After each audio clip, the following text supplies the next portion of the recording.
Hey, beautiful souls, let us take this journey forward. Last time हमने chapter 2 start किया था about science of getting rich, that there is a science of getting rich, जिसमें हमने 7 laws of the universe के बारे में जाना and we understood कि हमें ये laws के बारे में learn करना है और इनको obey करना है।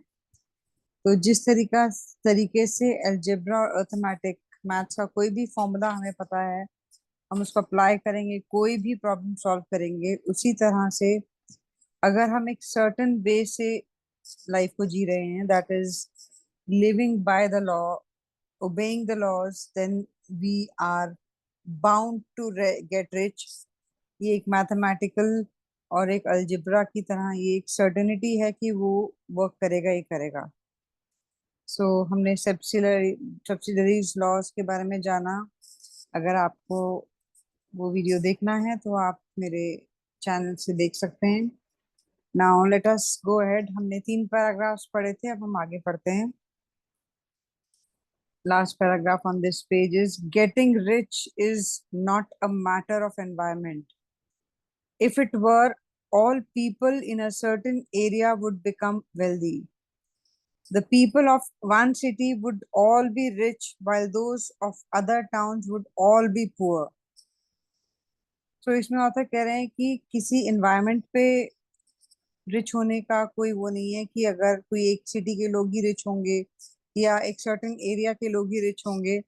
नहीं तो ऐसा होता कि एक सिटी के पूरे लोग रिच होते और दूसरे टाउन के रिच नहीं होते, वो पुअर होते। तो एनवायरनमेंट से रिच होने का कोई फर्क नहीं पड़ता। The inhabitants of one of the state would roll in wealth. एक स्टेट के जो लोग हैं वो वेल्थ में रोल कर रहे होते हैं और दूसरी स्टेट के लोग गरीब होते हैं, बिल्कुल। So let me just erase this and go to the next page.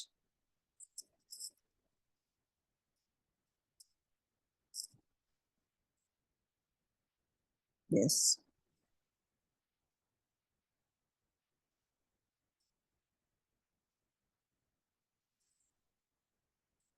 Hmm. And those of an adjoining state would be in poverty. तो ऑथर कह रहे हैं कि ऐसा नहीं है कि एक स्टेट के लोग बहुत रिच हों और पड़ोसी देश जो है वो पुअर हों।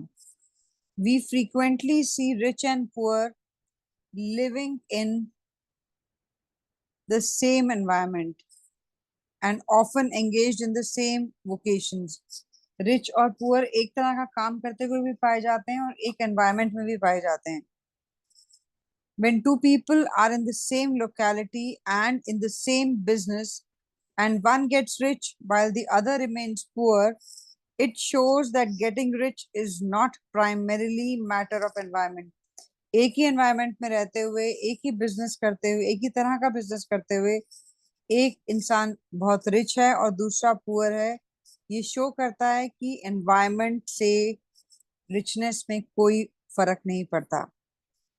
Some environments may be more favorable than others, but when two people in the same business are in the same neighborhood and one gets rich while the other fails, it indicates that getting rich is the result of doing things in a certain way. कुछ environments में काम करना more favorable हो सकता है, but अगर एक ही environment में रहते हुए दो business हैं अलग अलग, but वो एक ही type के हैं, but एक flourish कर रहा है और दूसरा नहीं कर रहा है, तो इससे यही समझ में आता है कि एनवायरनमेंट का रिच होने पे कोई फर्क नहीं पड़ता।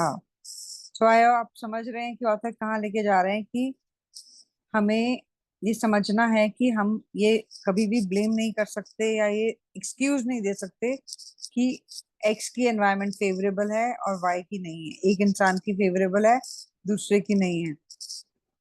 It indicates that getting rich is the result of doing things in a certain way. Author फिर से कह रहे हैं कि getting rich is the result of doing things in a certain way. वो एक्स आदमी का बिजनेस अच्छा चल रहा है, वाई का नहीं चल रहा है, तो वाई शायद वो सर्टेन वे में काम नहीं कर रहा है। और सर्टेन वे क्या है? abiding the law, learning and obeying the laws. Which are the laws? Law of mind, mentalism, law of rhythm, law of cause and effect, law of vibration, law of polarity, law of gestation. So ये सारे के सारे जो laws हैं जो हमने last video में समझे थे एकदम क्लैरिटी के साथ उनको फॉलो करना है. And furthermore, the ability to do things in this certain way is not due solely to the possession of talent.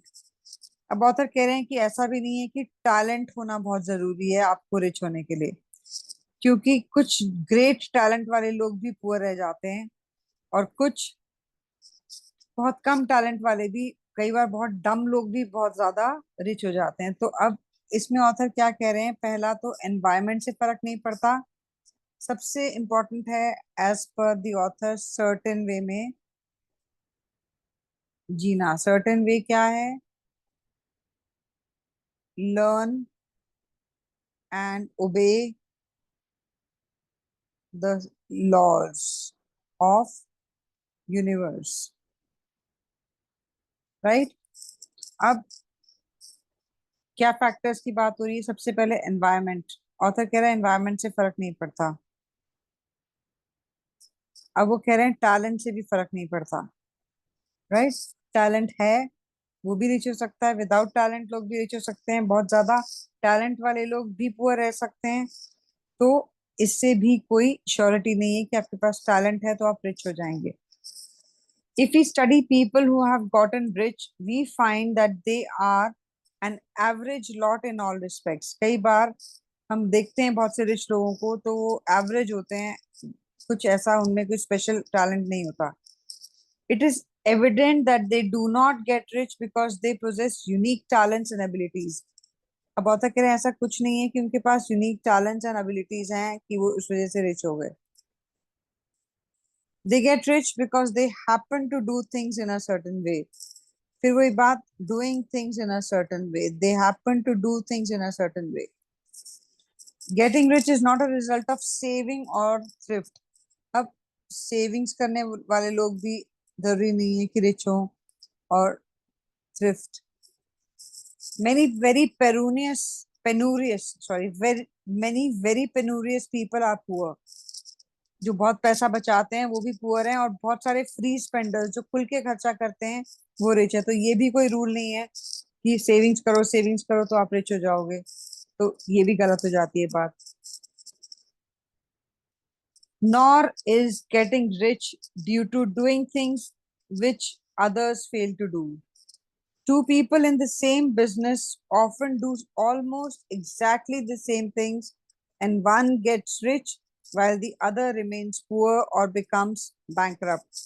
तो ऐसा कुछ नहीं है कि एक इंसान ने जो तरीके का काम नहीं किया वो दूसरे ने कर दिया तो रिच हो गया.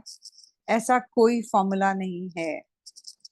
सेम बिजनेस में सेम तरह का एग्जैक्टली सेम चीज करते हुए भी कुछ लोग पुअर रह जाते हैं और बैंकक्रप्ट हो जाते हैं.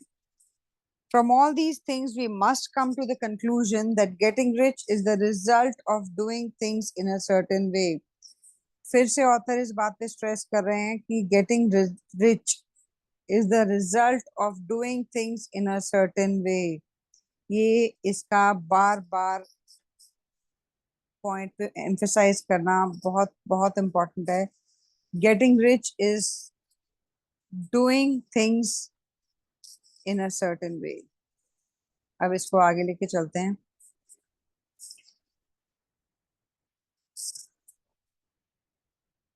अब पेज नंबर 9 पे हम पढ़ रहे हैं. If getting rich is the result of doing things in a certain way, then any man or woman who can do things in that way can become rich. And if like causes always produces like effects, the whole matter can be brought within the domain of exact science. अब इसमें author बोल रहे हैं कि अगर getting rich is the result of doing things in a certain वे, तो कोई भी आदमी या औरत वो करके रिच बन सकता है. और अगर like causes always produce like results, तो ये सारा का सारा जो थ्योरी है या ये नॉलेज है, ये एग्जैक्ट साइंस है, राइट। अब इसमें क्वेश्चन अराइज होता है, इसको आगे पढ़ते हैं पहले। The question arises whether this certain way may not be so difficult that only a few may follow it. As we have seen, this cannot be true so far as natural ability is concerned. अब इसमें author कह रहे हैं कि क्या ये certain way में काम करना, ये क्या इतना डिफिकल्ट है कि कुछ लोग ही फॉलो कर पाते हैं? So is it that difficult? It may not be. As we have seen, this cannot be true so far as natural ability is concerned. कह रहे कि सबकी नेचुरल एबिलिटी है इसको फॉलो करने की, तो इतना कोई टफ काम नहीं है कि हमें सर्टेन वे में जीना, that is following the laws of the universe. Talented people get rich and blockheads get rich. Intellectually brilliant people get rich and very stupid people get rich.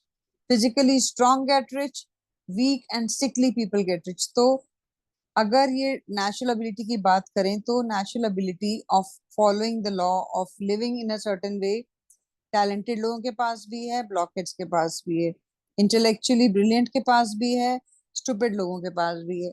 Physically strong लोग भी rich हो जाते हैं, week and सिकली people भी rich हो जाते हैं. तो एज पर दी ऑथर ये सारे के सारे लोगों को अगर हम देखें तो टैलेंट्स नहीं है, टैलेंट है, स्ट्रांग है, वीक भी हैं, इंटेलेक्चुअल भी हैं, स्टूपिड भी हैं. तो ये सारे लोगों के पास क्या चीज है? They live in a certain way, that's why they get rich. So some degree of ability to think and understand is of course required. ये नहीं कि बिल्कुल ही दिमाग ही नहीं है, कुछ कर ही नहीं पा रहे हैं, मतलब टू दैट लेवल नहीं होना चाहिए, बट एटलीस्ट एक basic ability of thinking and understanding is important. But in so far as natural ability is concerned, any man or woman who has sense enough to read and understand these words can certainly get rich. तो author कह रहे हैं जो भी इस book के इस इन lines को पढ़ सकता है और समझ सकता है वो सर्टेनली रिच बन सकता है. तो इतनी अंडरस्टैंडिंग, इतनी ability of thinking and understanding होनी चाहिए. बट नेचुरल एबिलिटी क्या है? To live in a certain way, to act in a certain way, right? Although we have seen that it is not a matter of environment, location does not count for something. One would not go to the heart of Sahara and expect to do successful business. अब ऐसा भी नहीं है कि कोई ऐसी चीज आप सहारा डेजर्ट में जाके बेच रहे हैं जहाँ पे कोई है ही नहीं, तो उसका बिजनेस कैसे चलेगा? बट ऑथर ये कह रहे हैं कि एनवायरमेंट, लोकेशन काउंट करती है, बट एक बेसिक अंडरस्टैंडिंग होनी बहुत जरूरी है उस काम को करने के लिए. Getting rich involves the necessity of dealing with people and of being where there are people to deal with. ये नहीं कि एक खाली सी जगह पे, सहारा का एग्जांपल इसलिए दिया गया कि एक खाली से डिजर्टेड जगह पे जाके आप कहो कि हमारा बिजनेस नहीं चल रहा, बट वहां पे लोग होने चाहिए. रिच बनने के लिए आपको लोगों से इंटरेक्ट करना है, उनसे ही पैसे लेने हैं आपको, तो एटलीस्ट पीपल तो होने चाहिए ना आसपास. सो डीलिंग विद पीपल जरूरी है, इसलिए लोग होने बहुत जरूरी है आसपास. But that is about as far as environment matters. तो लोगों से डील होने के लिए लोग होने चाहिए, तो इतना ही एनवायरमेंट की रिक्वायरमेंट है. If anybody else in your town can get rich, so can you. If anybody else in your state can get rich, so can you. अगर आपके टाउन में कोई रिच बन सकता है तो आप भी बन सकते हैं, स्टेट में कोई रिच बन सकता है तो आप भी बन सकते हैं. It is not a matter of choosing some particular business और प्रोफेशन. हम कहेंगे कि चॉइस ऑफ बिजनेस बहुत जरूरी है, ऐसा ही बिजनेस वर्क करता है. नो, कुछ भी चल सकता है.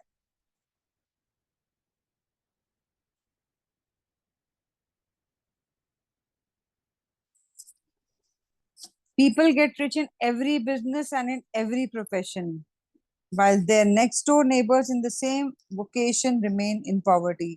तो लोग किसी भी प्रोफेशन में, किसी भी बिजनेस में रिच बन सकते हैं, चाहे उनके पड़ोसी उसमें पुअर रह जाएं या जो भी है, बट हम किसी भी चीज में रिच हो सकते हैं. Let us rub these underlines and let's start reading further.